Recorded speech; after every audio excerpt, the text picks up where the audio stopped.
2024 के लोकसभा चुनाव तो नजदीक ही हैं, लेकिन उससे पहले आज हम जानेंगे कि भारत में आजादी के बाद पहली बार लोकसभा चुनाव कैसे हुए थे और इसमें कितना समय लगा था। तो इसकी शुरुआत हुई थी 1951 में। भारत का पहला आम चुनाव 25 अक्टूबर 1951 को शुरू हुआ था और आप सुनकर हैरान रह जाएंगे कि इसमें लगभग 5 महीने का समय लगा था, यानी कि आम चुनाव 5 महीने तक चला था।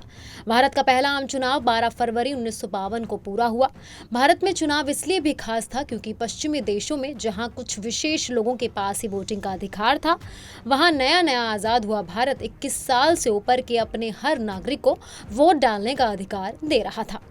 बाद में पूर्व प्रधानमंत्री राजीव गांधी ने वोटिंग की उम्र को 21 से घटाकर 18 साल कर दिया था। अब जानते हैं पहले आम चुनाव की कहानी। भारत को लोकतंत्र बनाने की कवायद तो आजादी से पहले ही शुरू हो गई थी, लेकिन इतने बड़े देश में वोटिंग का सिस्टम कैसा हो, उसके लिए जरूरतें क्या होंगी, कितना वक्त लगेगा, ये सब तय करना जरूरी था। 1947 में भारत आजाद हुआ। 2 साल बाद यानी 1949 में चुनाव आयोग बना और मार्च 1950 में सुकुमार सेन को भारत का पहला चुनाव आयुक्त बनाया गया। सुकुमार की नियुक्ति के 1 महीने बाद ही जनप्रतिनिधि कानून पास कर दिया गया था। जनप्रतिनिधि कानून में चुनाव लड़ने वाले नेताओं के लिए नियम, कानून और उनके अधिकार तय किए गए। तब भारत के प्रधानमंत्री थे पंडित जवाहरलाल नेहरू। वो चाहते थे कि साल 1951 के खत्म होने से पहले आम चुनाव खत्म हो जाए, लेकिन सुकुमार सेन को मालूम था कि इतने बड़े काम को पंडित नेहरू के डेडलाइन में पूरा कर पाना नामुमकिन है। अब जानते हैं कि चुनौतियां क्या क्या थी। आजादी के बाद जनता लोकतंत्र के लिए उत्साहित तो थी, लेकिन 17 करोड़ 60 लाख लोगों को वोटिंग के कंसेप्ट के बारे में समझाना एक बड़ा टास्क था। एक बड़ी समस्या भौगोलिक भी थी। चुनाव क्षेत्र का फैलाव 10 लाख वर्ग मील का था। टापू से लेकर पहाड़ और नदी तक सब कुछ इस चुनाव में कवर करना था। ऐसे कर्मचारियों की भर्ती करना भी एक बड़ा काम था जो निष्पक्ष रहते हुए चुनाव की प्रक्रिया को पूरी करवा सके। और दूसरी बड़ी समस्या थी सामाजिक। कई महिलाएं अपना नाम बताने में भी हिचक रही थीं। वो खुद का परिचय अपने बच्चों की मां के तौर पर या अपने पति के नाम पर दे रही थीं। बाद में सुकुमार सेन ने चुनाव काम में जुटे कर्मचारियों को निर्देश दिया कि लोगों के साथ सख्ती बरतें। इस प्रक्रिया में 28 लाख महिलाओं के नाम सूची से हटा दिए गए। इस पर खासा हंगामा मचा, लेकिन बाद में चुनावों में फिर इस तरह की दिक्कतें नहीं आई। वोटिंग देने के योग्य आबादी में 85% लोग ऐसे थे जो पढ़ लिख नहीं सकते थे। इन लोगों का रजिस्ट्रेशन करवाना भी एक बहुत बड़ी चुनौती थी।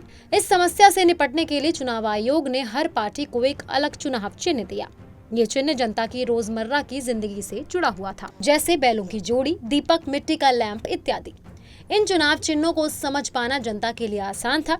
हर उम्मीदवार के लिए अलग मतपेटी बनाई गई और उनमें उनके चुनाव चिन्ह छपवाए गए। वोटर अपने पसंद के उम्मीदवार के निशान वाली मतपेटी में अपना मतपत्र डाल सकता था। अब कुछ आंकड़े समझने की कोशिश करते हैं। 4500 सीटों पर आम चुनाव हुए थे। कागज के 3,80,000 रिम्स को मतपत्रों के लिए इस्तेमाल किया गया था। उंगली पर लगाई जाने वाली नीली स्याही के लिए 3,79,216 छोटी बोतलों का इंतजाम किया गया था। 2,24,000 मतदान केंद्र बनाए गए थे। 56,000 पीठासीन अधिकारी थे। पीठासीन अधिकारियों की मदद के लिए 2,80,000 सहायक लगाए गए थे।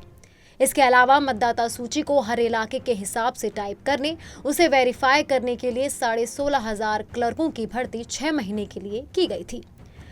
पहला वोट पड़ने में 1 साल पहले से ही चुनाव आयोग ने जागरूकता के लिए 3,000 सिनेमाघरों में मतदान प्रक्रिया की डॉक्यूमेंट्री दिखाने का काम शुरू कर दिया था।